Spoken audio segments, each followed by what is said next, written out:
Friends, आज हम बात करने वाले हैं 2020 में रिलीज एक क्राइम थ्रिलर वेब सीरीज के बारे में जिसका नाम है पाताल लोक। एपिसोड 3 में हमने देखा कि अंसारी और हाथीराम दो क्रिमिनल तोप सिंह और विशाल त्यागी के बारे में काफी जानकारी इकट्ठा करते हैं, लेकिन एपिसोड के लास्ट में हमने देखा कि संजीव मेहरा ने अपने खुद के चैनल पर आकर अपने किलर के बारे में यानी कि विशाल त्यागी के बारे में सबको न्यूज में दिखाता है, जबकि हाथीराम ने उन्हें मना किया था कि आप ऐसी कोई भी जानकारी मीडिया में नहीं देंगे। लेकिन संजीव मेहरा, जिसका करियर अब डूब रहा था, उसने सोचा अगर ये न्यूज वो लोगों को अपने चैनल के थ्रू बताएगा तो इससे उसके चैनल की टीआरपी भी बढ़ेगी और उसका नाम भी बढ़ेगा। एपिसोड 4 की शुरुआत में हमें एक ट्रेन का सीन दिखाया जाता है जहां एक छोटा बच्चा रो रहा होता है, तो एक औरत उसके पास जाती है और उससे पूछती है कि बेटा क्यों रो रहे हो। तो बच्चा बोलता है मेरे माँ बाप कहीं खो गए हैं। तभी हम देखते हैं एक कबाड़ बीनने वाला लड़का पीछे से आता है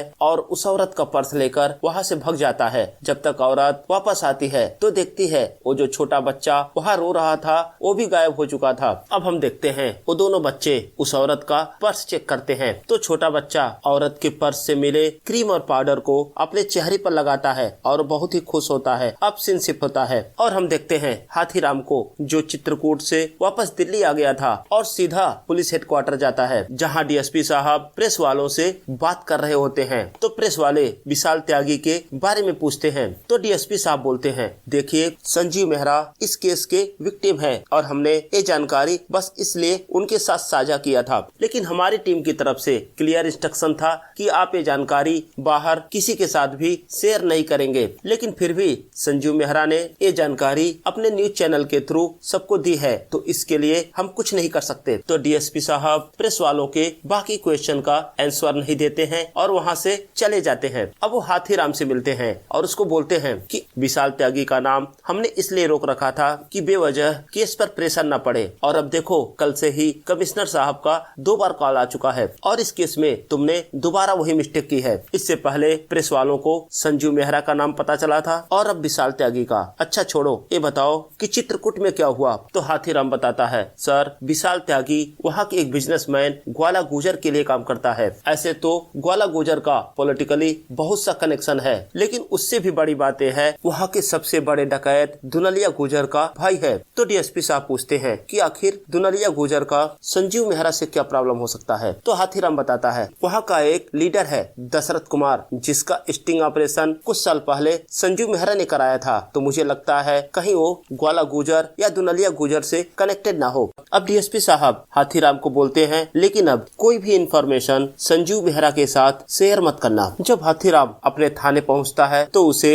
हेड कांस्टेबल से पता चलता है कि अंसारी ने सिविल सर्विसेज का मेन एग्जाम क्लियर कर लिया है और एसएचओ साहब ने पूरे पुलिस स्टेशन को पार्टी दी है। ये बात हाथीराम को थोड़ी बुरी लगती है। एक तो अंसारी हाथीराम के अंडर में काम करता था और काफी क्लोज भी था, तो हाथीराम को लगा कि अंसारी को ये बात खुद उसे बतानी चाहिए थी। जब अंसारी उससे मिलता है तो बोलता है कि सर, मैंने आपको कॉल किया था लेकिन आपका नंबर स्विच ऑफ जा रहा था। अब हाथीराम संजीव मेहरा से मिलने उसके ऑफिस जाता है। जब वो संजीव मेहरा से मिलता है तो उसको बोलता है कि मैंने आपको बोला था कि केस से रिलेटेड कोई भी बातें कहीं भी शेयर करने से पहले आप मुझसे परमिशन लेंगे। तो संजीव मेहरा बोलता है कि मीडिया वालों को किसी से परमिशन लेने की जरूरत नहीं होती। तो हाथीराम बोलता है लेकिन केस मीडिया वाले नहीं, पुलिस वाले सॉल्व करते हैं। तो संजीव मेहरा बोलता है कोई बात नहीं, अगली बार जब आना तो अपॉइंटमेंट लेकर ही आना। और इधर संजीव मेहरा जब अपने ऑफिस के अंदर जाता है वो देखता है कि उसके केबिन में बहुत सारे फूलों के गुलदस्ते रखे होते हैं, क्योंकि कल शाम का उसका शो काफी हिट गया था जिसमें उसने लोगों को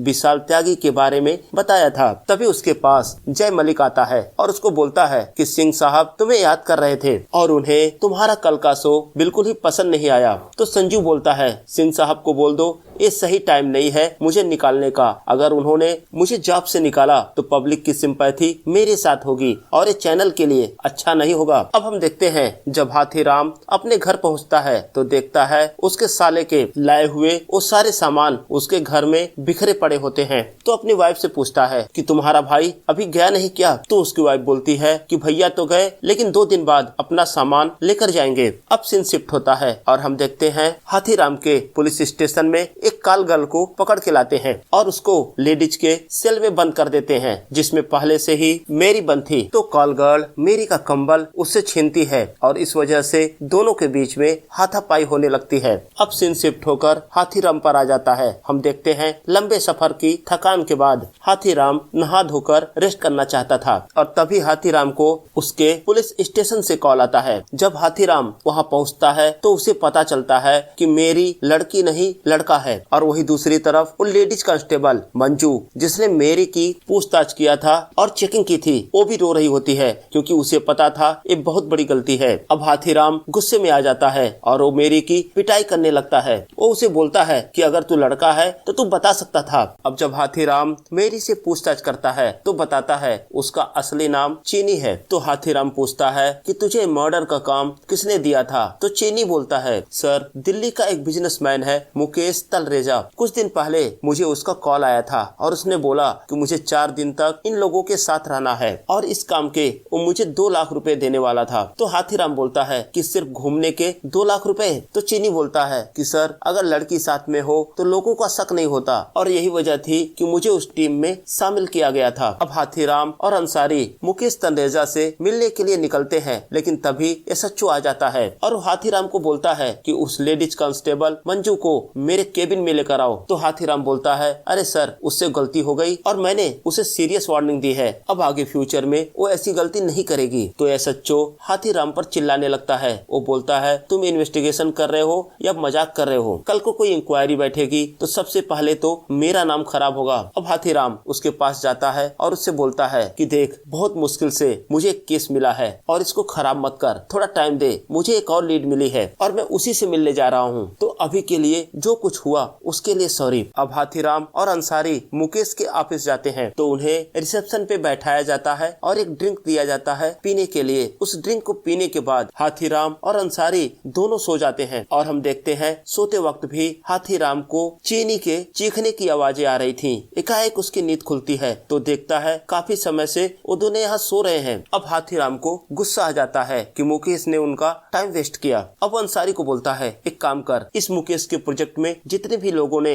इन्वेस्ट किया है उनकी एक लिस्ट निकाल और देख कहीं ग्वाला गुजर का नाम आता है क्या, या कोई भी आदमी जो चित्रकूट का हो और उसने इन्वेस्ट किया हो। और एक काम कर, तेरा एक दोस्त एयरटेल में है ना, उससे जुगाड़ लगा और मुकेश की कॉल लिस्ट निकाल। हम देखते हैं हाथीराम इससे बहुत गुस्से में होता है। तभी वो रिसेप्शनिस्ट हाथीराम के पास आती है और ड्रिंक के लिए पूछती है। तो हाथीराम बोलता है, ड्रिंक पीने कल आऊंगा जब मेरे हाथ में वारंट होगा। जैसे ही हाथीराम मुकेश के ऑफिस से बाहर जाता है तभी उसको मुकेश का कॉल आता है। तो उसे पता चलता है मुकेश तो ऑफिस के अंदर ही था, वो बहाने बना रहा था। जब हाथीराम उससे मिलता है तो बोलता है कि संजीव मेहरा के केस में तुम्हारा नाम आया है। चीनी जिसको तुमने हायर किया था वो पकड़ा गया और उसने अपना स्टेटमेंट दिया है। अब तुम मुझे ये बताओ कि तुम संजीव मेहरा को क्यों मारना चाहते थे, और दूसरी बात, तुम चीनी को कैसे जानते हो? तो मुकेश बताता है, चीनी से मेरी मुलाकात एक मसाज पार्लर में हुई थी, तभी से मेरी उसकी दोस्ती हो गई, लेकिन मैं संजीव मेहरा के केस के बारे में कुछ भी नहीं जानता। और अगली बार जब आप आना तो अपने साथ वारंट लेकर आना, मैं भी देखता हूँ कि मेरे वारंट पर साइन कौन करता है। तभी अंसारी को एक कॉल आता है और उन्हें बताया जाता है कि तारिक की डेड बॉडी मिली है। जब हाथीराम क्राइम सीन पर जाता है तो देखता है तारिक का गला दबाकर उसे मारा गया था। तारिक का मरना इस केस के लिए बहुत बड़ा नुकसान था, क्योंकि तारिक के द्वारा उन्हें ये पता चल सकता था कि संजीव मेहरा को मारने की सुपारी किसने दी थी। अब सीन शिफ्ट होता है और हम देखते हैं एक अवार्ड शो को, जहां देश के सारे जर्नलिस्ट इकट्ठा होते हैं और उन्हें अवार्ड दिया जा रहा होता है। हम देखते हैं वहीं संजीव की मुलाकात उसके बॉस सिंह साहब से होती है। तो सिंह साहब दोबारा संजीव को बोलते हैं कि अपने पोजीशन से रिजाइन कर दो, अगर हमारी तरफ से ये अनाउंस हुआ तो ये फायर होगा और बेवजह की बातें मीडिया में चलेंगी और ये तुम्हारे करियर के लिए अच्छा नहीं होगा। तो संजीव बोलता है, ठीक है सर, मेरे पास भी आपके लिए कुछ है। आपकी एक कंपनी है आरसी होल्डिंग, जिसकी एक सब्सिडरी कंपनी है और उस कंपनी का पार्टनर इंडिया के ट्रांसपोर्ट मिनिस्टर का दामाद है। और कुछ महीने पहले ही आप लोगों को दिल्ली सोनीपत हाईवे का 3000 करोड़ का कॉन्ट्रैक्ट मिला है। अगर ये बातें मीडिया वे बाहर आएंगी तो प्रॉब्लम तो आपके लिए भी क्रिएट होगी। सीधा सीधा संजीव अपने बॉस को धमकी दे रहा था, अगर उसे जॉब से निकाला गया तो सीधे तौर पे ये सारे न्यूज बाहर लाएगा जो सिंह साहब के लिए अच्छा नहीं होगा। अब संजीव वॉशरूम जाता है तो वहाँ उसकी मुलाकात विक्रम से होती है। तो विक्रम और संजीव एक दूसरे को हाय हेलो करते हैं। तो विक्रम संजीव से पूछता है, अरे भाई कोई कैमरा तो लेकर वॉशरूम में नहीं आए हो ना, क्योंकि कुछ साल पहले संजीव ने विक्रम का एक स्टिंग ऑपरेशन किया था और जिसकी वजह से विक्रम की काफी बदनामी हुई थी। तो संजीव बोलता है, अरे नहीं, अब तो आपकी पहुंच बहुत बड़े लोगों तक हो गई है और मैं स्टिंग ऑपरेशन करके भी अब आपका कुछ नहीं बिगाड़ सकता। वहीं हम देखते हैं दोनों किसी प्रोजेक्ट के बारे में बात करते हैं। तो हम देखते हैं विक्रम संजीव को अपना कार्ड देता है और बोलता है मुझसे मिलना, लेकिन ऑफलाइन, कैमरे के साथ कभी नहीं। अब सीन शिफ्ट होता है और हम देखते हैं तोप सिंह के मोबाइल का डाटा रिकवर हो गया था। तो अंसारी और हाथीराम उस डाटा को चेक करते हैं तो उन्हें वहाँ एक वीडियो मिलता है, जो वीडियो संजीव मेहरा के घर के बाहर रिकॉर्ड किया गया था। और उस वीडियो में वो सुनते हैं कि त्यागी किसी से बात कर रहा है कि आज हमें मारना है या नहीं मारना है। और वहीं हाथीराम जब उस मोबाइल में यूज किए सिम कार्ड की कॉल डिटेल चेक करता है तो उसे एक नंबर मिलता है जो डायल तो किया गया था लेकिन कैंसिल कर दिया गया था। और जब वो लोग उस नंबर की डिटेल पता करते हैं, वो नंबर तोप सिंह के मामा के एड्रेस पर रजिस्टर होता है। वहीं उन लोगों को तोप सिंह के फोन से एक लड़की का फोटोग्राफ मिलता है। तो अंसारी बताता है, सर इसका नाम चंदा है। ऐसे तो चंदा तोप सिंह की गर्लफ्रेंड है, लेकिन इससे पहले वो तोप सिंह के मामा की रखेल थी। अब हाथीराम और अंसारी तोप सिंह के मामा से मिलते हैं और उससे चंदा के बारे में पूछते हैं। तो बताता है, आप जो कह रहे हो वो सही है सर, किसी समय मेरा और चंदा का संबंध था, लेकिन बाद में वो मुझे ब्लैकमेल करने लगी। तो अंसारी उस नंबर के बारे में पूछता है तो बताता है, ये नंबर मैंने अपने एड्रेस पे खरीदा था, लेकिन ये चंदा यूज करती है और मुझे नहीं पता कि इस समय वो कहाँ है और किसके साथ है। और तभी हाथीराम को